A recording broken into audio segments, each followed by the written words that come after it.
Kaixo, gaurko bideoan iraizketa zer den azalduko dugu.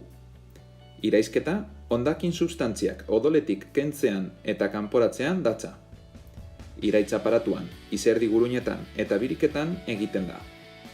Dagoeneko ikasi duzue nola kanporatzen den karbono dioxidoa biriketatik. Berez, iraitz aparatua eta izerdi guruinen funtzionamendua azalduko da bideo honetan.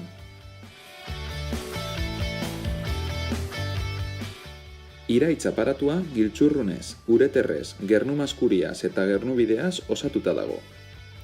Giltzurrunak dira iraitz aparatuko organo funtsezkoenak. Babarrun forma dute eta sabelaldean daude, atzeko aldean. Giltzurrunetan gernua sortzen da.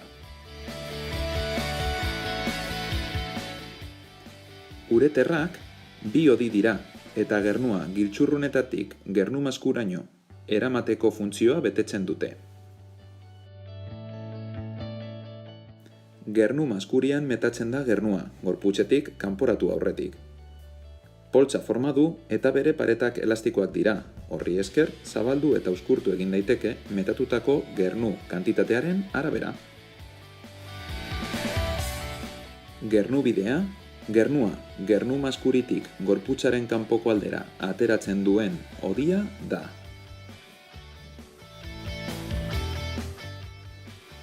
Eta nola funtzionatzen du aparatu honek?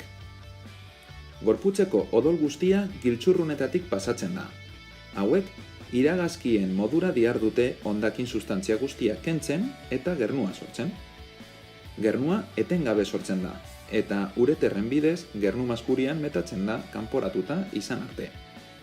Gernuaren 95% baino gehiago ura da. Horregatik, ura edatea funtsezkoa da galdutako ura berreskuratze aldera.